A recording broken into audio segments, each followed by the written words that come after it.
હર હર મહાદેવ મિત્રો, પવિત્ર શ્રાવણ માસની શરૂઆત થઈ ગઈ છે।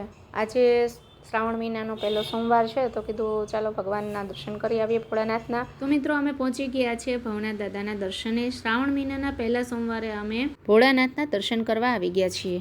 આવ્યા તરત જ સુહાનીને તો તિલક કરાવતું, એટલે જો તિલક કરાવે છે। મિત્રો, અમારી જેમ હજારો ભક્તો દર્શન માટે માર્ગમાં જતા જોવા મળ્યા હતા અમને। કેટલા માણસો અહીંયા મંદિરમાં પણ એટલા છે અને રસ્તામાં પણ ભગવાન ભોળાનાથના દર્શન કરવા માટે ભક્તો આવતા હતા। આ બેને સુહાનીને તિલક કરી દીધું, ત્યાર પછી મમ્મીને અને મને પણ ચાંદલો કરી દીધો। તો ચાલો મિત્રો, હવે જઈએ છીએ આપણે ભગવાન ભોળાનાથના દર્શન કરવા।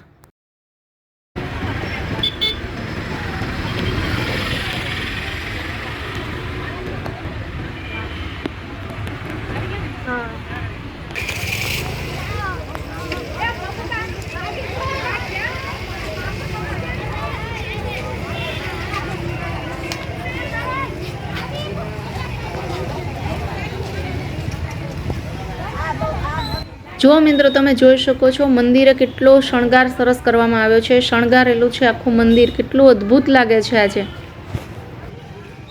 મિત્રો જુઓ, તમને મંદિરમાં પણ ભક્તોની ભીડ જોવા મળે છે। અને હા, આજ પૂરતું જ નથી, આખો શ્રાવણ મહિનો આટલી ભીડ રહેવાની છે અહીંયા આગળ। જો અહીંથી મંદિરનો આખો વ્યૂ જુઓ તમે, કેટલું સરસ લાગે છે। તમે જુનાગઢમાં હશો તો અચૂક આ મંદિરે આવ્યા જ હશો, પણ બહારગામ હોય તો તમે આ ભવનાથ દાદાના મંદિરના દર્શન કરી લ્યો। અને હજી અંદર પણ મહાદેવજી અને મા પાર્વતીના દર્શન પણ કરાવશું તમને। મિત્રો, અમે લગભગ 2 વાગે ઘરેથી નીકળ્યા હતા, એટલે પાકો ટાઈમ તો ખબર નથી, લગભગ કલાક જેવું થઈ ગયું હશે અને અમે અહીંયા પહોંચી ગયા છીએ। તો ચાલો મિત્રો, કરી લ્યો ભગવાન ભોળાનાથના અને માતા પાર્વતીના દર્શન। ખૂબ જ અલૌકિક દર્શન છે મિત્રો। હું થોડોક વિડીયોને ઝૂમ કરું છું જેથી તમને દર્શન સરસ। તમે જોઈ શકો છો મિત્રો કે ભક્તો ભગવાનના દર્શન કરે છે।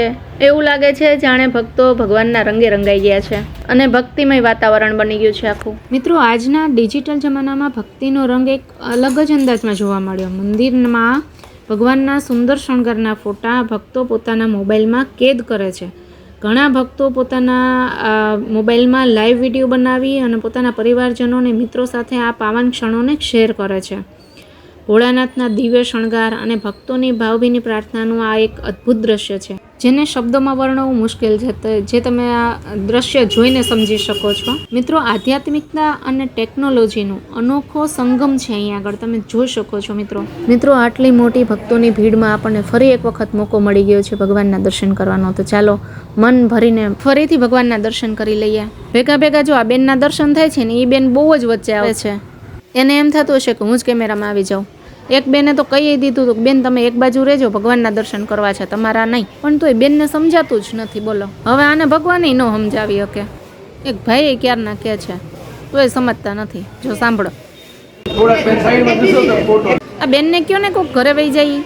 હા, હવે છેટા ગયા એ બેન, હવે ભગવાનના દર્શન થાય। જો ભગવાન ભોળાનાથ અને મા પાર્વતીના દર્શન કર્યા પછી આપણે દર્શન કરીએ ચાલો નંદી મહારાજ અને કાચપાના, કે જેમને મહાદેવ પણ પોતાનો પરિવાર ગણે છે। એવું કહેવાય છે કે નંદી મહારાજ અને કાચપાના દર્શન વિના મહાદેવજીના દર્શન પણ અધૂરા ગણે છે।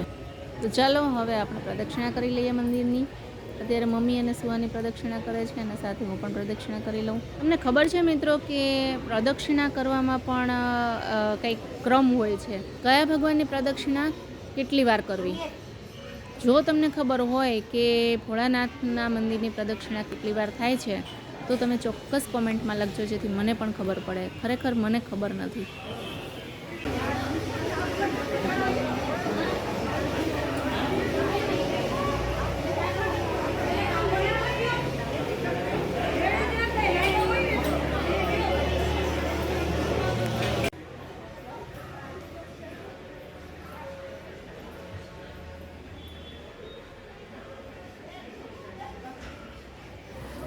પ્રદક્ષિણા કરીને અમે લોકોએ પણ ગૌમુખી ગંગામાંથી ચરણામૃત લીધું અને ખૂબ જ અમે ધન્યતા અનુભવી।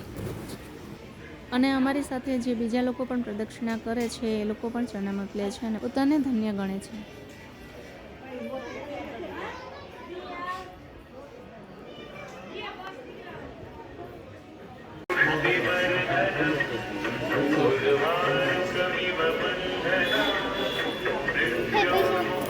એક બાજુ રે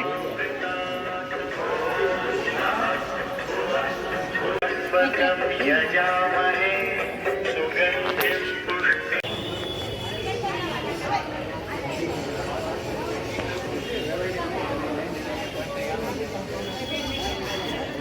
આ ભોળાનાથનું મંદિર છે ને એની બાજુમાં જ આ મૃગીકુંડ છે, જેમાં શિવરાત્રિમાં નાગા સાધુઓ શાહી સ્નાન કરતા હોય છે. જો આ મૃગીકુંડ છે. મૃગીકુંડના દર્શન કરવા આવે ને એ લોકો આમાં સિક્કા નાખે છે. અમારા સુહાની છે ને એને સિક્કો નાખવો છે. જો સામે ઊભી છે, જો એ સિક્કો નાખે, જો નાખ્યો. મિત્રો કહેવાય છે કે આ કુંડમાં તળિયું જ નથી.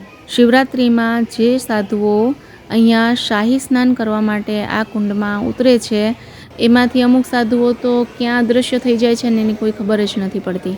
હા મિત્રો, આ એ જ મૃગીકુંડ છે.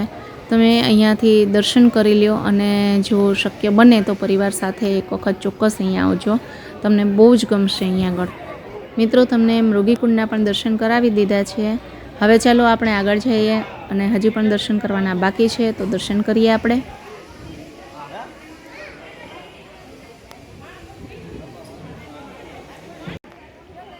મિત્રો, તમે જોઈ શકો છો અહીંયા આગળ મહિલાઓ પૂજા કરી રહી છે. આ પીપળાનું ઝાડ છે અને આજે સોમવાર છે, એમાં પણ શ્રાવણ મહિનો છે, એટલે ખાસ મહિલાઓ અહીંયા પૂજા કરે છે.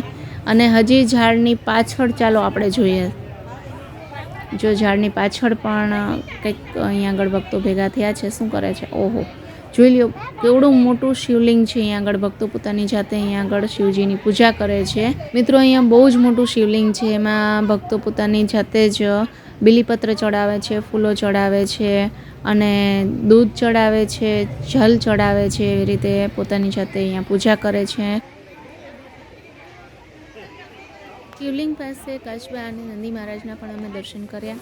શ્રાવણ મહિનાનો સોમવાર છે આજે, એટલે ખાસ ફરાળી ખીરની પ્રસાદી છે. તો ચાલો મિત્રો, આપણે ખીરની પ્રસાદી લઈ લઈએ. અને તમે જુઓ અહીંયા આગળ કે બધાને પ્રેમથી બોલાવીને પ્રસાદી આપે છે. મેં એક જ ચમચી ખીર ખાધી ને પણ એનો સ્વાદ એટલે ગજબનો. આવી ખીર આપણે ગમે એમ કરો ને તો ઘરે ના બને. ખરેખર એટલો સ્વાદ સરસ છે ને કે વાત જ ના પૂછો. અને કહેવાય છે મિત્રો કે તમે બનાવેલી રસોઈ ગમે તેવી રસોઈ હોય ને તો પણ એ ભગવાનને ધરાવો તો પ્રસાદી બની જાય છે. અને પ્રસાદનો સ્વાદ તો અલગ જ હોય છે, એની મીઠાશ જ અલગ હોય છે.